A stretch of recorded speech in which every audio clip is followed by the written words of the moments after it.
दोस्तों, आज की कहानी है मिट्टी, जो कि पलायन करते मजदूरों की सच्ची कहानी है। इसके लेखक श्री सतीश भारद्वाज जी हैं।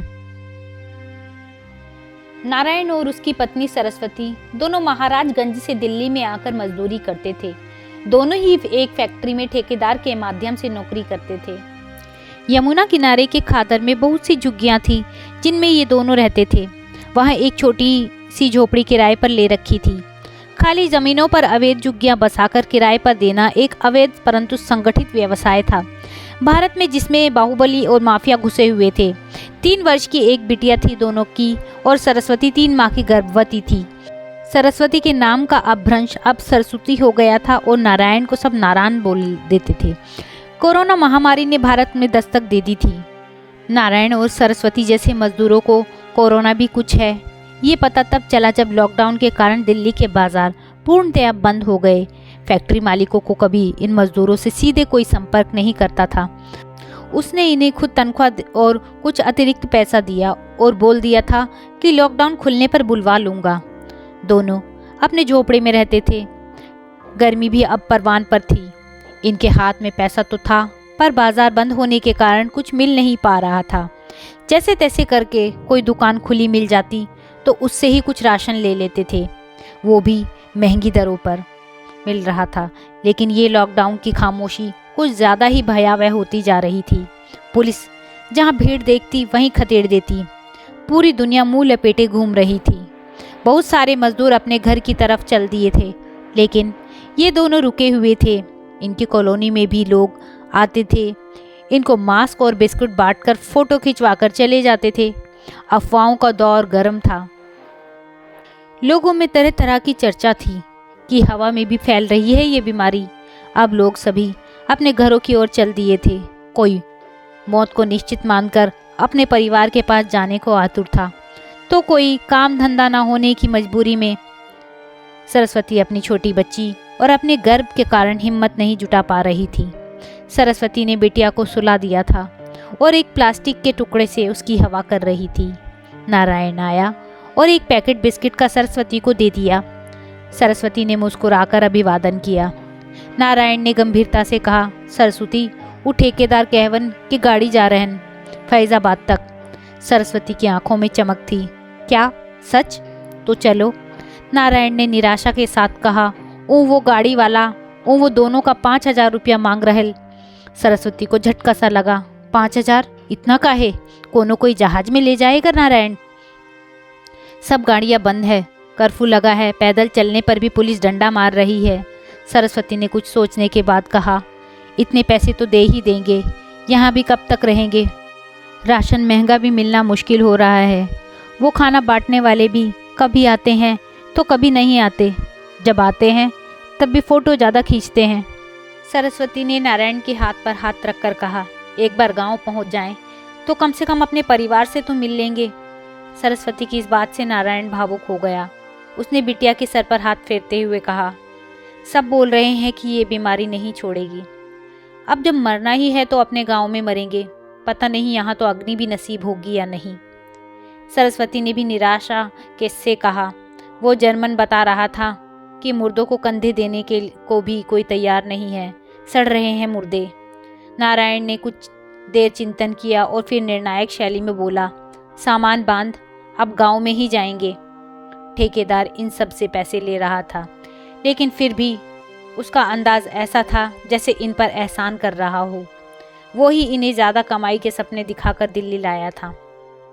उसका व्यापार यही था, पूर्वी उत्तर प्रदेश से मजदूरों को लाकर यहाँ फैक्ट्रियों में उनसे काम करवाना। ठेकेदार ने नारायण के सामान के गट्ठर देखे और बोला, दुनिया में प्रलय आ रही है और तू ये सामान की गठरी उठाए घूम रहा है। अब तो लालच छोड़ दे नारायण, बस राम नाम भर जब। शुक्र है ये ले जाने को तैयार हो गए, नहीं तो सड़कों पर झांकने भी नहीं दे रही पुलिस। नारायण ने ध्यान नहीं दिया और ट्रक पर चढ़ गया। अपने सामान की गठरी भी उसने ट्रक में ही लाद ली। ट्रक वाले से गोरखपुर तक छोड़ने की बात तय हुई थी और उसने पैसे भी ले लिए थे। ट्रक में नारायण के अलावा 15 या 20 लोग और भी थे जिन्हें उस क्षेत्र में ही जाना था। ट्रक ड्राइवर ठेकेदार से बोला, मथुरा को लेकर जाऊंगा, वहाँ चेकिंग से बच जाएंगे। आगे का रास्ता आगे देखेंगे, नहीं तो टूंडला मैनपुरी कन्नौज को होते हुए जाएंगे। ठेकेदार ने ट्रक में चढ़ते हुए कहा, भैया तुम्हें बताए दिए हैं कि कित्ते कित्ते उतरनो सबन्ने, अब जो कही सही लगे करो, जो जाने वो ताने, हम ते कछु न कहो। सभी को बेहद सुकून महसूस हो रहा था, ये सोचकर कि चलो अब अपने गांव पहुंच जाएंगे। मजदूरों में से ही एक मजदूर ने ट्रक चलते ही महादेव के नाम का उद्घोष किया, बाकी ने भी साथ दिया। एक मजदूर ने तंबाकू हथेली पर निकाला और उसमें से कुछ खराब तुन के पत्ती बीनने लगा। तभी नारायण ने आत्मीयता से कहा, थोड़ा सा बढ़ाई लो भैया। उस मजदूर ने मुस्कुराहट से नारायण को प्रत्युत्तर दिया। फिर और भी लोगों ने उसकी तरफ याचना भरी दृष्टि से देखा तो उसने 8 से 10 लोगों के लायक तंबाकू हथेली पर निकाल लिया और अपनी मस्ती में तंबाकू और चूने को सधे हुए हाथों से मिश्रण बनाकर रगड़ते हुए गुनगुनाने लगे। तभी उसके कंधे पर एक साथी मजदूर ने हाथ रखा तो उसने अपनी गुनगुनाहट को विराम दिया और मुस्कुराते हुए उसकी तरफ देखा। उस मजदूर ने संजीदगी से कहा, भैया आए रहे थे कछु पैसा कमाकर घर भिजवाएंगे, बस इसलिए वहाँ हम यहाँ बिरहा की आग में जलते रहे। तंबाकू रगड़ रहे मजदूर ने खीसे निपोर कर कहा, तो भैया यहाँ आके भैल कोलू का बैल कछु हाथ लगा का। उस मजदूर ने मायूसी से उत्तर दिया, ठेकेदार बोले था कुछ दिन बाद वापस आ जाना कछु पैसा जोड़कर, जो जोड़ा वो तो ले ली इसने भाड़ा। तंबाकू रगड़ते रगड़ते वो मजदूर फिर हंसा, बोला, का भैया भीख ना मांगा वाहे खातिर मजदूरी की है ना, लेकिन का हुआ लाइन में लगकर भीख मांगी खाने की और ससुरों से फोटो भी खिंचवाए। इस बात पर सरस्वती जो अभी तक घूंघट किए मौन थी वो तुनक कर बोल पड़ी। बहुत लज्जा आती थी, का करे, पेट के मारे सब सहन करना पड़ी और बार बार पैकेटवा को पकड़ाकर पर अपना मर्दाना रोब जताते हुए कहा, नारायण खामोश रहो, मर्दों के बीच यूं बोलना इतने समय में नहीं लगा। मजदूर ने पारंगत हाथों से तंबाकू को रगड़कर उसे मटमैली से हरी रंगत में बदल दिया था। जब उसने जोरदार थपकी लगाई तो उसकी गंध सबके नथुनों को उत्तेजित कर गई। मजदूर तंबाकू से भरी हथेली आगे बढ़ा दी। सबने थोड़ा थोड़ा पत्ती लेकर अपने होठों में दबा ली। नारायण की बिटिया सरस्वती की गोद में ही सो गई थी। कुछ लोग ऊँग रहे थे तो कुछ लोग आपसी चर्चा में मशगूल थे। अभी 2 घंटे का सफर ही हुआ था कि गाड़ी में एकदम से ब्रेक लगे और गाड़ी रुक गई। अभी वो सदाबाद के पास ही आए थे। पुलिस चेकिंग से बचने को ड्राइवर अलग रास्तों से आया था। ठेकेदार भागकर पीछे आया और हड़बड़ाहट में बोला, उतरो सब नीचे।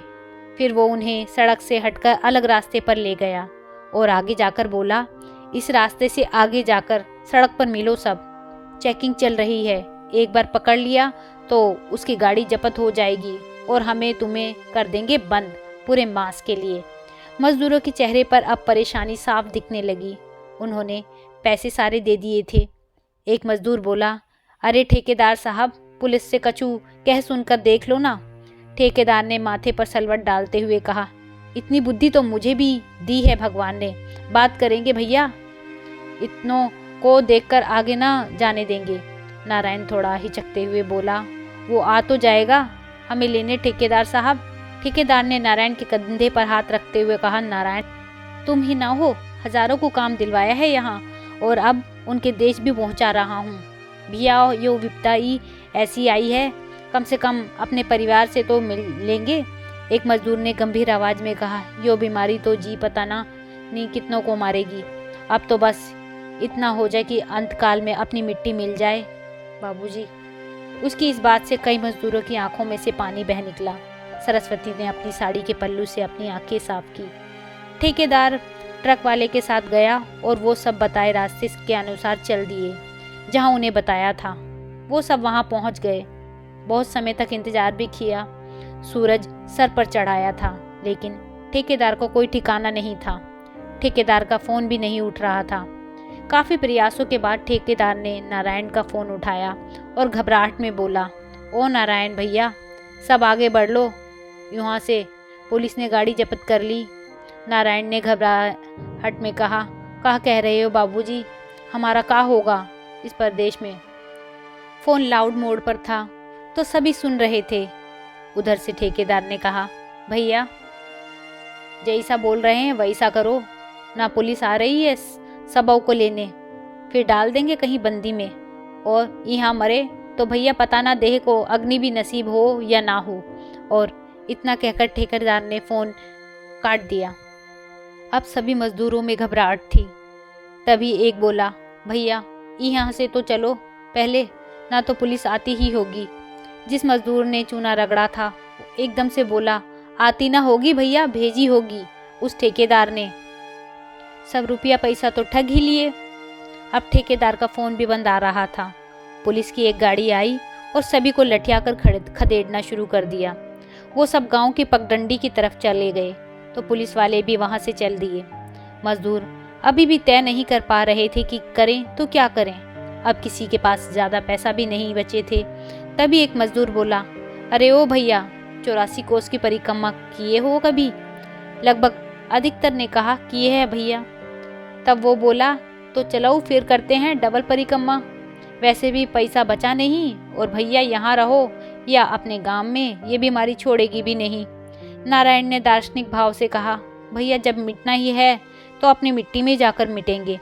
और इस तरह सब पैदल और एक लंबी यात्रा पर निकल लिए।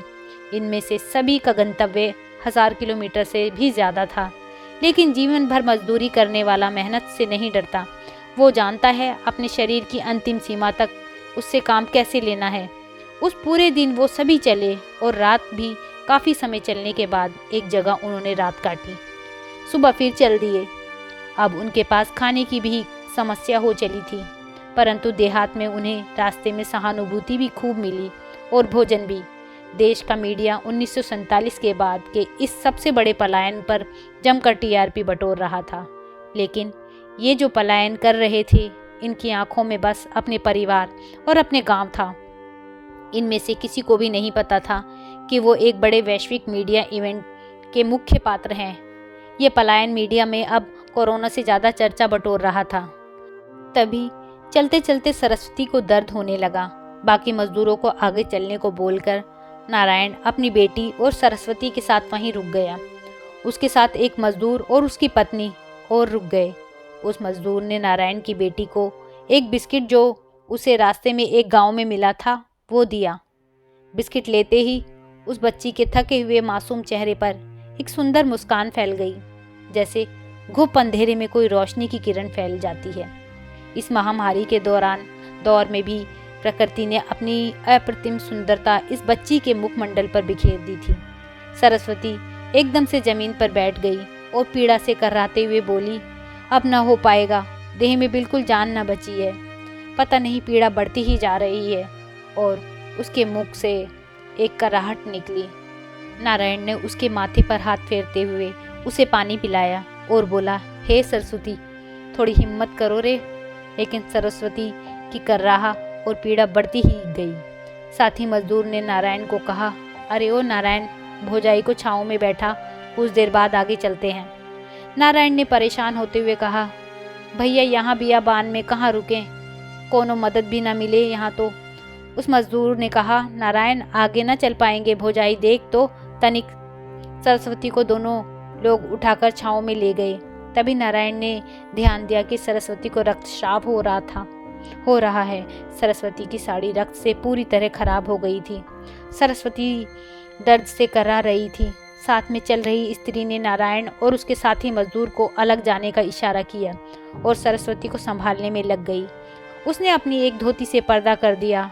नारायण उसी अनिष्ट की आशंका से घबरा कर रोने लगा और साथी मजदूर उसे ढांढस बंधाने लगा।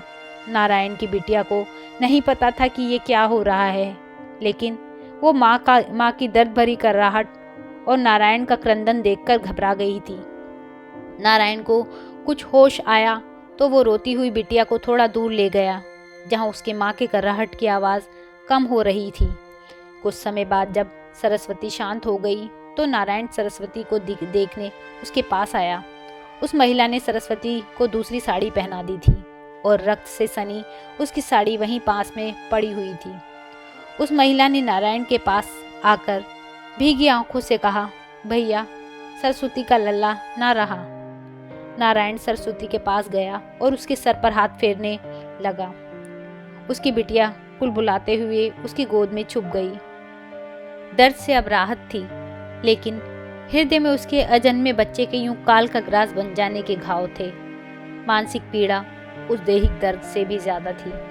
अपनी बेटी के कोमल हाथों के स्पर्श से सरस्वती के चेहरे पर एक शांति का भाव आ गया था। सरस्वती ने रोते हुए नारायण से कहा, देखिए ना, हमारे लल्ला ने तो अभी दुनिया देखी भी नहीं थी और लील गई ये महामारी उसे। नारायण ने उसे अपने अंक में लेते हुए कहा, रो मत सरस्वती, बिटिया घबरा जाई, भगवान सब सही करेगा। सरस्वती ने भगवान को कोसते हुए कहा, हम मजदूरों का कोई भगवान नहीं, कहीं नहीं जाना मुझे, बस अब तो यहीं मर जाऊंगी अपने लल्ला के साथ ही। और सरस्वती हिड़की देकर रोने लगी। नारायण ने कहा, ना सरस्वती ना, ऐसी बात ना कर, जी को तनी मजबूत कर, यहाँ परदेश में ना मरेंगे, मरना है तो अपने गांव जाकर मरेंगे, अपनों के साथ। सरस्वती ने अपनी हिचकी को रोकते हुए कहा, ये भी तो अपना ही था, जिन बच्चों के खातिर इतनी दूर आए, मेहनत मजूरी करे खातिर, वो ही न रहे तो काहे लाने गांव जाएं। नारायण ने तब उसके सर पर हाथ फेरते हुए कहा, अपनी मिट्टी की खातिर सरस्वती, जिस मिट्टी से पैदा भये उस मिट्टी में ही मिलेंगे, यो हमारी धरती ना है सरस्वती, चलना तो पड़ेगा। नारायण की बात सुनकर सरस्वती अतीत की यादों में पहुंच गई। जब वो पहली बार गौने के बाद मायके से चली थी तो माँ ने रोते हुए विदा करते समय कहा था, यहाँ से तेरी विदाई हो गई बिटिया, अब अंतिम विदाई ससुराल से ही हो बस। सरस्वती को याद आया कि जब वो गांव में आई थी नई नवेली दुल्हन बनकर, तो बस परिवार और कुटुंब ही नहीं, पूरे मोहल्ले में उल्लास का माहौल था। वो हर व्यक्ति की बहू, बेटी या भौजाई बनकर आई थी। मर्यादाओं का भार उसके कंधों पर था। चूल्हे को लीपते समय उठने वाली वो सौंधी खुशबू उसके नथुनों में भर गई थी। उसके ससुराल की हवाओं की खुशबू और वहाँ की मिट्टी की खुशबू ने उसके मस्तिष्क और उसकी कल्पनाओं को महका दिया। सरस्वती के निस्तेज चेहरे पर एक तेज आ गया और जोश के साथ वो उठकर चल दी, अपनी मिट्टी के लिए, अपने गांव के लिए। कोरोना महामारी के समय मजदूरों के पलायन में ऐसी अनेक करुणा भरी और साहस से परिपूर्ण घटनाओं का साक्षी ये समय रहेगा। मजदूरों ने मेहनत करके शहर खड़े किए, इस देश को खड़ा किया, लेकिन भीख नहीं मांगी। जब समस्त विश्व कोरोना की महामारी से सहम गया था, तब उस मजदूर ने अपनी जीवटता का परिचय दिया, जो इतिहास के पन्नों पर उस मजदूर के अपनी मिट्टी से प्रेम की तरह ही अमिट छाप बन गया। दोस्तों, आपको यह करुण कहानी कैसी लगी मुझे कमेंट करके ज़रूर बताइएगा, और इस कहानी के बारे में आपकी क्या राय है ये भी मुझे ज़रूर बताइएगा। अगर आपको यह कहानी अच्छी लगी हो तो इस कहानी को लाइक कीजिएगा, शेयर कीजिएगा और मेरे चैनल को सब्सक्राइब कीजिएगा। वीडियो देखने के लिए धन्यवाद।